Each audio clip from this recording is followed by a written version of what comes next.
தளபதி விஜய் அவர்களுடைய ஜனநாயகன் படம் 2026 பொங்கலை குறிவைத்து ஜனவரி 9ஆம் தேதியும், சிவகார்த்திகேயன் அவர்களுடைய பராசக்தி திரைப்படம் ஜனவரி 14ஆம் தேதியுமே ரிலீஸ் ஆக இருக்கு. இதுவரை விஜய் சாருடைய படத்தோடு சிவகார்த்திகேயனுடைய படம் மோதியதே கிடையாது. அஜித் சார், ரஜினி சார் போன்ற நடிகர்களுடைய படங்கள் தான் அடிக்கடி மோதும். அடுத்த விஜய் சிவகார்த்திகேயன் தான் அப்படின்னு சிலர் பேசும் நிலையில தான் அவருடைய பராசக்தி ஜனநாயகனோடு மோதவிருக்கா. அதே நேரம் ஒரே தேதியில ரிலீஸ் ஆகாமல் ஜனநாயகன் படம் வெளியாகி 5 நாட்கள் கழித்து பராசக்தி படம் ரிலீஸ் ஆகுது. ஜனநாயகன் படத்தை வினோத் அவர்கள் டைரக்ஷன் பண்ணிருக்காரு. தெலுங்குல பாலையா நடித்து வெற்றி பெற்ற பகவந்த் கேசரி படத்துடைய தமிழ் ரீமேக்காக இந்த படம் உருவாகி இருக்கா. அதே நேரம் பாத்தீங்கன்னா விஜய் அவர்கள் அரசியலுக்கு வந்துவிட்ட நிலையில அரசியல் தொடர்பான சில காட்சிகளை படத்துல சேர்த்திருக்காங்களாம். ஏற்கனவே கமர்ஷியல் மசாலா படமாக படம் உருவாகி உள்ளது. அந்த பக்கம் சுதா கோங்கார இயக்கத்துல உருவாகி இருக்கும் பராசக்தி 1960களில் நடந்த ஹிந்தி எதிர்ப்பு போராட்டம் தொடர்புடையது அப்படின்னுமே சொல்றாங்க.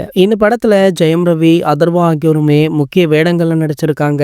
படத்திற்கு ரசிகர்களிடம் பெரிய அளவிற்கு எதிர்பார்ப்பு இருக்கு. இந்த நிலையில தான் ஜனநாயகனுக்கும் பராசக்திக்கும் இடையேயான போட்டி தற்போது ஆரம்பிச்சிருக்காம். சென்னை கிண்டி பகுதியில் உள்ள ஜோதி தியேட்டர்ல பெரிய அளவுல பேனர் வைப்பதை திரையுலகினர் ஒரு மிகப்பெரிய கௌரவமாக நினைக்கிறாங்க. காரணம், சென்னையில இருந்து வெளியேறும் போது சென்னைக்குள்ளே வரும்போதும் அந்த பேனர் எல்லோருடைய கண்ணிலுமே அப்படிப்படும். அந்த இடத்துல ஜனநாயகன் படக்குழு ஒரு பெரிய பேனரை வைத்துவிட்டு இதனை பார்த்து ஷாக்கான பராசக்தி படக்குழு தியேட்டர் நிர்வாகத்திடம் பேசி ஜனநாயகன் பேனருக்கு மேல ஒரு மிகப்பெரிய பேனரை வச்சிருக்காங்க. இது தளபதி ரசிகர்களை அப்செட் ஆகியிருக்கு. ஆகையால பாத்தீங்கன்னா சமூக வலைதளங்கள்ல விவாதமுமே எழுந்திருக்கா. மேலும் சிவகார்த்திகேயனை வைத்து பல மீம்களுமே ட்ரோலாகி வந்த நிலையில சிவகார்த்திகேயன் தற்போது அதிருப்தியாக இருப்பதாக தகவலுமே வெளியாகி இருக்கு. இது போன்ற செய்திகளை பற்றி நீங்க உடனே தெரிஞ்சுக்க நம்மளுடைய சேனலை மறக்காம சப்ஸ்கிரைப் பண்ணிக்கோங்க.